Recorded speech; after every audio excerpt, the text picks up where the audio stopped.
Hello students, welcome online classes of other children senior secondary school Gotan. Today we are going to start new heading method of charging. Now we are going to start method of charging. First of all charging by fraction. Charging by fraction fraction के द्वारा charge करना. For example, when two objects are rubbed against each other, then electrons from one atoms of one object go to other object. This process of charging is called charging by frictions. इसको ढंग से समझिए. When two objects are rubbed against each other, जब दो object को एक दूसरे के अगेंस्ट रगड़ा जाता है, then electrons from one atoms of one object go to other object. तो एक ऑब्जेक्ट के एटम से निकल करके इलेक्ट्रॉन दूसरे ऑब्जेक्ट के अंदर चले जाते हैं. This process of charging is called charging by friction. कहने का मतलब है रगड़ने से जो चार्ज ट्रांसफर होता है वो हमारा मेथड कौन सा होगा, charging by friction. For example, इसके एग्जाम्पल को थोड़ा केयरफुली देखना. देखो जैसे फॉर एग्जाम्पल बॉडी है, इधर मैंने रखा कि पॉजिटिव चार्ज बॉडी और इधर रखा है नेगेटिव चार्ज बॉडी. जैसे हम ग्लास रोड और सिल्क क्लॉथ को कांटेक्ट में लाएंगे और उनको रब करवाएंगे तो ग्लास रोड पे आपका पॉजिटिवली चार्ज आ जाएगा, जबकि सिल्क क्लॉथ पे आपका नेगेटिवली चार्ज आ जाएगा. पॉजिटिवली चार्ज का मीनिंग ये हो गया, यहाँ से डेफिशिएंसी ऑफ इलेक्ट्रॉन हो गया, जबकि negatively charge of electron silk cloth negatively charge हो गया. इसका मतलब यहाँ पे एक्सेस ऑफ इलेक्ट्रॉन हो गया. सिमिलरली कैट्स फर होता है आपका, बिल्ली की जो खर होती है, खाल होती है, उसको जब आप एबोनेट की रोड या फिर प्लास्टिक रोड के कांटेक्ट में लाते हो, एबोनेट एक एलिमेंट से उसी के कांटेक्ट में, मतलब एक एबोनेट एक पदार्थ होता है आपका, एबोनेट की रोड या फिर प्लास्टिक रोड के कांटेक्ट में लाते हो, रब करवाते हो, तो कैट्स फर पे आपका पॉजिटिव चार्ज आ जाएगा, जबकि एबोनेट रोड और प्लास्टिक रोड पे आपका नेगेटिव चार्ज आएगा. सिमिलरली वुलन क्लॉथ होता है आपका, उसको और एम्बर या फिर रबर या फिर एबोनेट किसी के कांटेक्ट में लाओगे तो वुलन क्लॉथ पे आपका पॉजिटिवली चार्ज आएगा, जबकि एम्बर रबर एबोनेट के ऊपर आपका नेगेटिव चार्ज आएगा. एम्बर होता है आपका जो रेजिन नहीं होता, वो रेजिन होता है आपका एम्बर, रेजिन को कहा जाता है, ध्यान रखना ना. नोट क्या है, इंपॉर्टेंट नोट ढंग से नोटिस करना. The charge can not exist without mass, whereas mass can exist without charge. ढंग से इंपॉर्टेंट पॉइंट है, इसको थोड़ा केयरफुली नोटिस कीजिए. The charge can not exist without mass, बिना मास के चार्ज एग्जिस्ट नहीं कर सकता. Whereas mass can exist without charge, जबकि बिना चार्ज के मास एग्जिस्ट कर सकता है. Now second, charging by conductions means contact.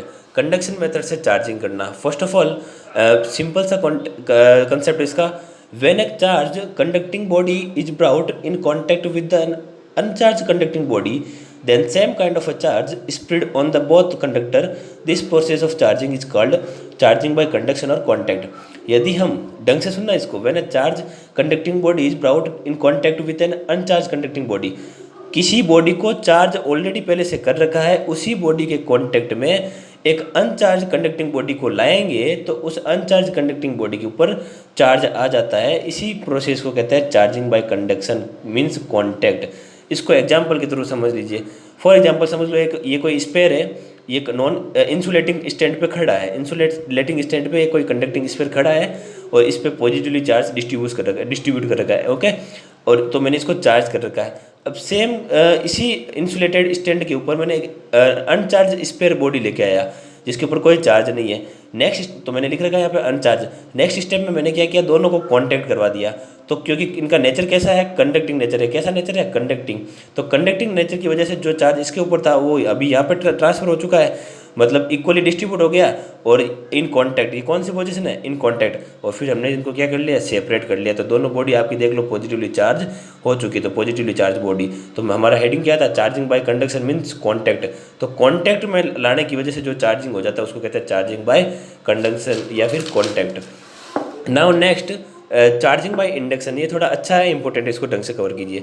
Charging by conduction easy है, इसका इतना कोई ज़्यादा हार्ड एंड फास्ट नहीं, इसको ढंग से समझिए. देखो, the process of a charging in which N uncharged body is charge with opposite charge. Important concept इसका यही क्लियर कर लीजिए आप.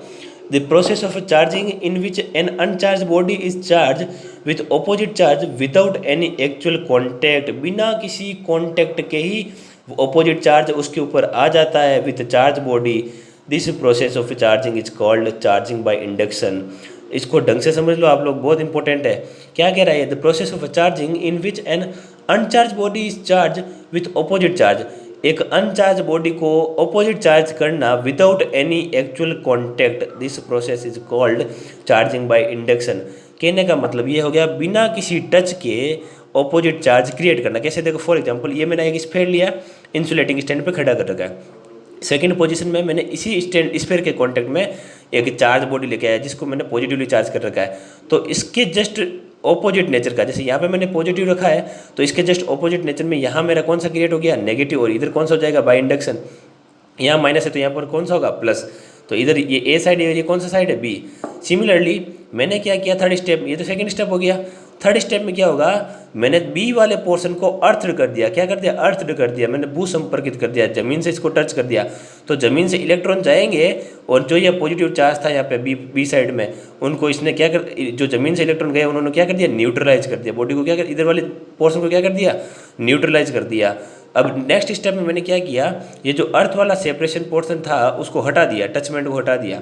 तो अब आपका इस बॉडी पे नेगेटिव चार्ज बचा है रिमेनिंग पोर्शन पे। और नेक्स्ट स्टेप में मैंने जो ये ऊपर वाला आउटर पोर्शन था जिससे मैंने चार्ज किया था, इंडक्शन वाला यूज लिया था, कोई चार्ज बॉडी था, चार्ज ऑब्जेक्ट था, उसी को हटा दिया और पूरे बॉडी पे नेगेटिव चार्ज इवनली डिस्ट्रीब्यूट हो चुका है। This process of charging is called induction. कैसे, अनचार्ज बॉडी था, यहाँ पे प्लस वाला लिखा है तो यहाँ पे माइनस क्रिएट होगा, यहाँ वापस प्लस, और अर्थ कर दिया तो इलेक्ट्रॉन जाके इनको प्लस को न्यूट्रलाइज कर देगा और माइनस बच गया, और फिर उसको ऑब्जेक्ट को हटा दिया और पूरी बॉडी पे नेगेटिव चार्ज डिस्ट्रीब्यूट हो गया। नेक्स्ट है मेरा इलेक्ट्रोस्कोप। अच्छा है ये भी इलेक्ट्रोस्कोप, इसको ढंग से कवर कीजिए। इलेक्ट्रोस्कोप, इसको इलेक्ट्रोस्कोप है हमारा विद्युत दृष्टि। हमें कैसे पता चले कोई ऑब्जेक्ट चार्ज होता है तो कैसे क्या होता है कि नहीं होता, किस तरह से इसको फील कर सके। तो इसके लिए एक एक्सपेरिमेंट करते हैं हम लोग। ये एक ग्लास जार है, ग्लास का कोई एक जार है, उसकी यहाँ पे कोई मेटालिक रोड लगा रखी है। हमने क्या लगा रखी है, मेटल रोड लगा रखी है। मेटल रोड के अपर पोर्शन में हमने एक मेटल नोब लगा रखी है, जबकि लोअर पोर्शन में हमने एक गोल्ड लीफ लगा रखी, स्वर्ण पन्नी, सोने की पतली पन्नी लगा रखी। सोने की पन्नी को काम लेने का लॉजिक एक यही है क्योंकि उसको बहुत ज़्यादा थिन किया जा सकता है। सोने की जो थिन करने की जो क्षमता होती है वो बहुत पतली कर सकते हैं अपन, सोने की मेटल को बहुत पतला कर सकते हैं। इस वजह से हमने गोल्ड फॉइल काम में लिया। तो हमने क्या किया, देखो इसका पहले कंसेप्ट क्लियर कर लो। Electroscope is a device to detect the presence of electric charge on a body. First of all क्या है, electroscope is a device to detect the presence of electric charge on a body. किसी भी body पे electric charge है उसको detect करने का एक डिवाइस है कि वास्तव में उसके ऊपर कैसा चार्ज आया है। Now next, in this device a vertical metal rod is fitted inside the glass jar. एक वर्टिकल मेटेलिक रोड को फिट कर रखा होता है ग्लास जार के अंदर की ओर। And metal knob is attached to upper end, ऊपर अपर एंड में एक मेटल नोब अटैच रहता है। वाइल जबकि two gold leaf means thin foils are attached in lower end, जबकि नीचे वाले एंड पे सोने की पन्नी अटैच रहती है। When a charge body contact with the metal knob then the charge is distributed on metal rod to reach